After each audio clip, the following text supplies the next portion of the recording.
6 p.m. Pakistan Standard Time. Assalamu alaikum. This is Radio Pakistan. The news read by Daman Zaman. The headlines. The Prime Minister says the government is fully committed to tap the huge potential of natural resources to bring economic stability in the country. Shahbaz Sharif has announced the establishment of a monitoring cell at the Prime Minister's office to check violence against women. The Senate has passed a resolution recommending the government to take measures to ensure women's economic inclusion. On the occasion of the International Women's Day today, atrocities on the Kashmiri women continue unabated in the Indian illegally occupied Jammu and Kashmir.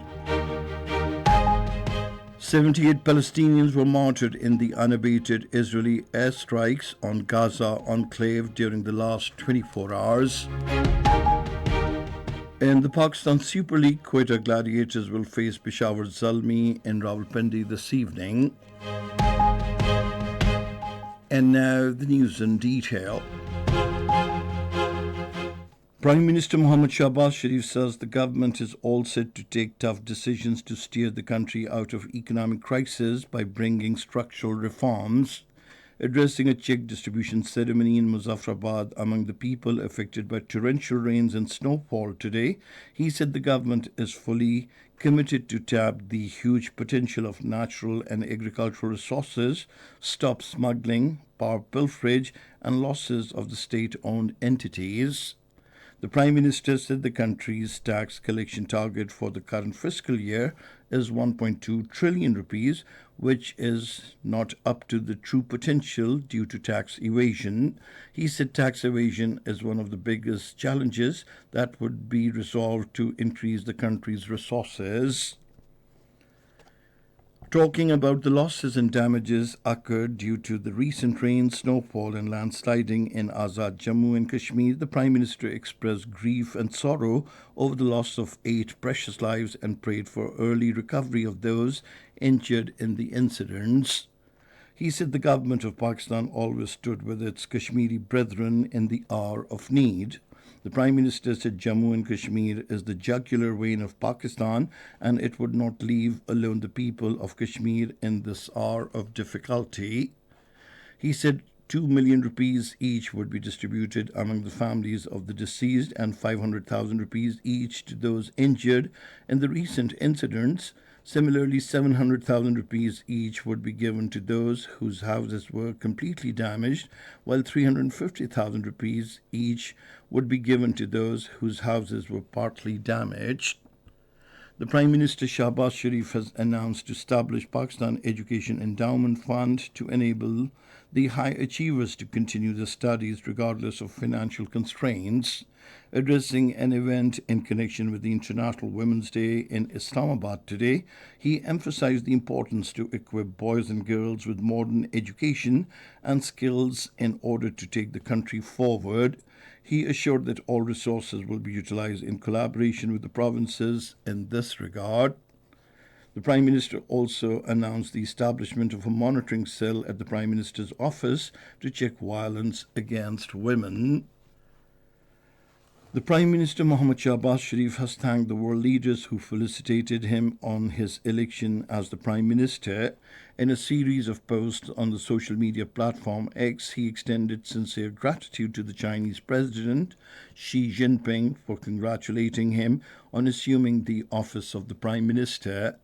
Expressing the desire to further strengthen bilateral friendship between the two countries, the Prime Minister said he's looking forward to work with the Chinese leadership for high-quality development of China-Pakistan Economic Corridor as the flagship project of the Belt and Road Initiative. The Prime Minister also thanked the Turkish President Recep Tayyip Erdogan and expressed the determination to work closely with him to further elevate bilateral relationship to unprecedented levels of cooperation. Presidential elections will be held tomorrow to elect the 14th President of Pakistan for the next 5 years.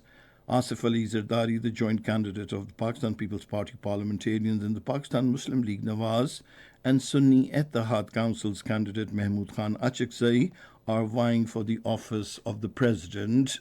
The president is elected by an electoral college comprising members of the Senate, the National Assembly, and the 4 provincial assemblies.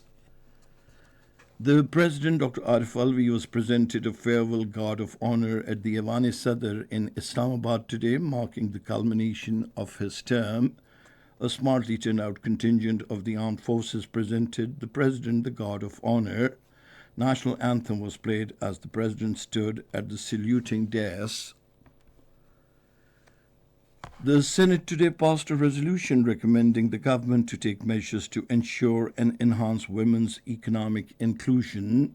The resolution, moved by Senator Simi Esdi, called for enhancing recruitment and development opportunities for female talent through effective education and skills program.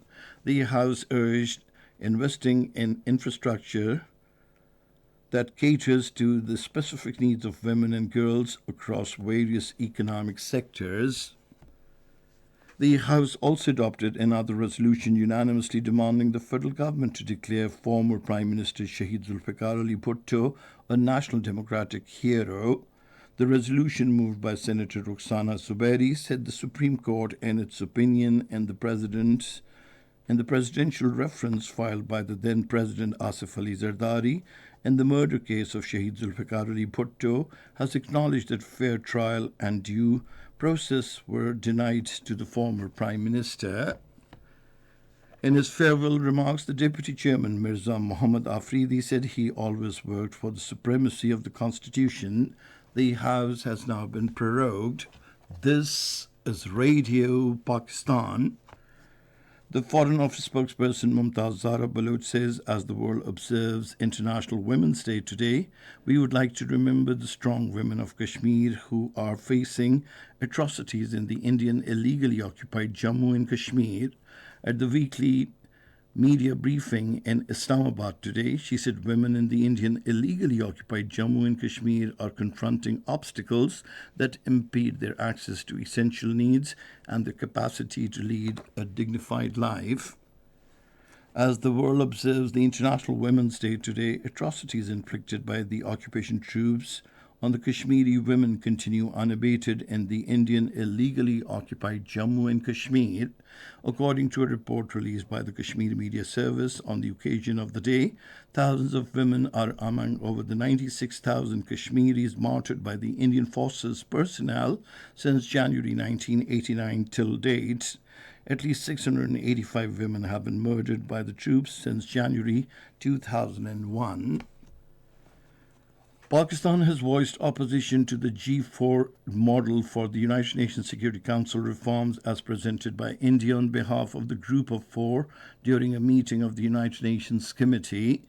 Permanent representative of Pakistan to the United Nations Ambassador Munir Akram, while addressing the fourth intergovernmental negotiations meeting in New York, criticized the G4 model, labeling it as undemocratic and unaccountable. 78 Palestinians were martyred and 104 were wounded in the unabated Israeli airstrikes on Gaza enclave during the last 24 hours. According to Gaza's health ministry, more than 30,800 Palestinians have been martyred and more than 72,000 injured in the Israeli attacks on Gaza since October 7 last year.